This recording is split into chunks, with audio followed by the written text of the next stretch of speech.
Arrancamos de esta manera el segundo bloque de Siempre Noticias. Lo prometido es deuda. Te habíamos contado que estuvimos junto con Roberto Isandro, con Sergio Casinotti, es el titular del PAMI. Atención, le preguntamos si habla de todo. Los problemas con las ambulancias, el déficit que tiene el PAMI, la atención, qué es lo que ocurre con los medicamentos. Vamos a escuchar la primera parte de esta entrevista con el titular del PAMI. Hay algo que evidentemente con Cicutín estamos buscando desde hace días para encontrarlo y lograr una respuesta concreta. ¿Cuál es el panorama que vive PAMI hoy? Y estamos con su titular en este momento que seguramente nos va a contestar. Crónica lo entrevista y usted contesta. Bueno, ¿qué tal? Buenas tardes. Lo que encontramos fue bastante falta de auditoría, fundamentalmente más allá del inconveniente financiero, ¿no? Un déficit importante financiero, más de 8.000 millones de pesos, y falta de auditoría en los niveles médicos, en internación domiciliaria, auditoría de terreno. Esto es lo que estamos tratando de implementar. Algo que nos hemos propuesto es simplificar circuitos, que los procesos sean más cortos, que los beneficiarios, nuestros abuelos, no tengan que ir tanto a la SUGL a realizar trámites que podrían hacerse por otros medios. Por eso, por ejemplo, el tema de la orden médica electrónica, lo que permite es esto, ¿no? Que el médico prescriba un análisis de laboratorio, prescriba un estudio diagnóstico por imágenes, una ecografía, una tomografía, y automáticamente ya queda registrado en su historia, y con esa orden puede hacerse. Pero, ¿qué pasa? En los próximos días esto mismo se va a incorporar para traslados, por ejemplo. Entonces, el médico va a indicar un traslado y esa orden, a través de la web, va a llegar a la delegación. No va a tener que ir a llevar el papelito con la orden del médico al local. Lo que queremos es eso, evitar que se anden trasladando constantemente a los distintos locales de PAMI y simplificar los trámites, darle más dinámica, ¿no? Cuando se habla de déficit, uno tiene que pensar que es un déficit que tiene que ver, que la forma de sacar el déficit es sacando prestaciones, o es algo que con un mayor control o una mejor auditoría se puede ir sacando el déficit. No, nosotros estamos convencidos, totalmente convencidos, que el déficit se resuelve cortando el fraude y los desvíos. No hay una necesidad de cortar prestaciones. No hay necesidad de cortar prestaciones médicas. Nosotros lo que tenemos que evitar es los desvíos. Hay lugares donde los consumos son 4 veces los normales, pero ahora los tenemos identificados. 4 veces los normales. Hoy nosotros sabemos la cantidad de recetas que prescribe cada médico de cabecera. Sabemos qué cantidad de recetas retira cada paciente de la farmacia. Acá hubo casos de 80 recetas al mes. Ustedes piensen que 80 recetas son 2 productos por 2 cajas. Serían 320 cajas de medicamentos en un mes.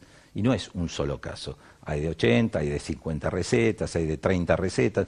¿Qué tenemos que evitar? Esos desvíos, ese fraude, porque seguramente la persona que están utilizando el nombre no tiene la menor idea que están retirando esa cantidad de medicamentos bajo su nombre. Entonces, esto es lo que tenemos que ajustar, que no facturen días de internación que no corresponden, que no facturen medicamentos que no se retiran.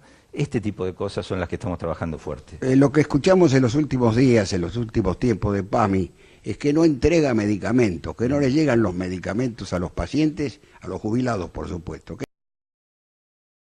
No, a ver, no hay problema de abastecimiento, puede haber problema de alguna demora. Los medicamentos oncológicos...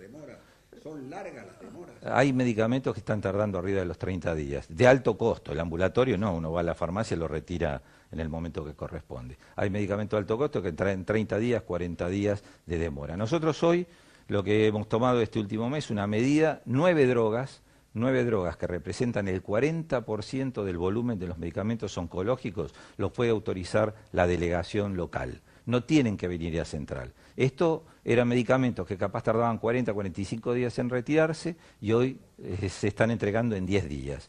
Lógicamente, hasta que se extiende esta medida a todo el país, lleva un poco, no es inmediata, uno la determina, no es que mañana todo el mundo lo va a recibir en 10 días. Pero esto está funcionando y ya hay un montón de lugares de Argentina que me están haciendo saber que lo reciben más corto. El tema de los medicamentos, hubo algo que pasó en los últimos meses, que se armó una polémica respecto de esos medicamentos que tenían una cobertura del 100%, y que pasaron a tener a ser parte de una parte pago para el jubilado. ¿Qué es lo que realmente ocurrió con eso? Claro, el asunto es así. El gasto en medicamentos en PAMI, que es muy importante, es el 27% del presupuesto.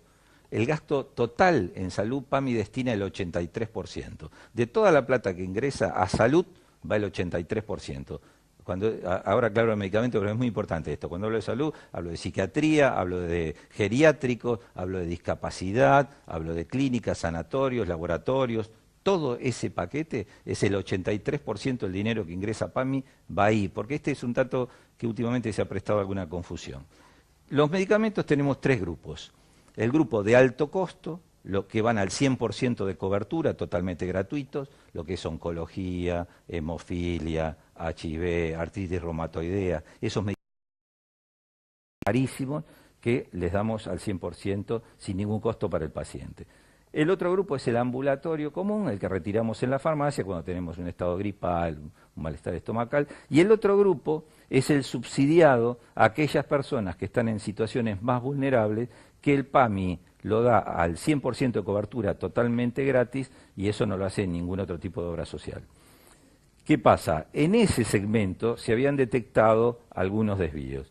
La gestión anterior del doctor Regazzoni analizó ese segmento y vio que había gente que tenía doble cobertura, que había gente que tenía más de una propiedad, que había gente que reunía determinadas condiciones, más de una jubilación y media. Entonces esos quedaron excluidos de ese grupo y pasaron al 80 o al 50, a los dos grupos anteriores. Ahora, esa exclusión no es permanente, porque si el beneficiario gasta en medicamentos más del 5% de su ingreso total... Esto tiene que ver, por más que cobre la jubilación que sea, si gasta más del 5% de la jubilación... Le corresponde ingresar nuevamente. Y esto es lo que estamos haciendo. Para que ustedes se den una idea concreta de números, este beneficio lo recibía 1.600.000 personas. Y hoy lo están recibiendo 1.400.000 personas. No es que desapareció el beneficio. Hay 1.400.000 personas que siguen recibiendo los medicamentos subsidiados al 100%. Me contaba Guido.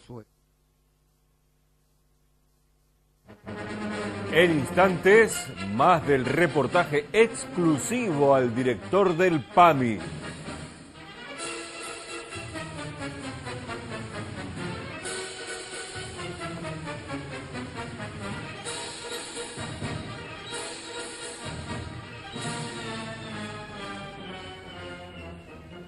Queda así.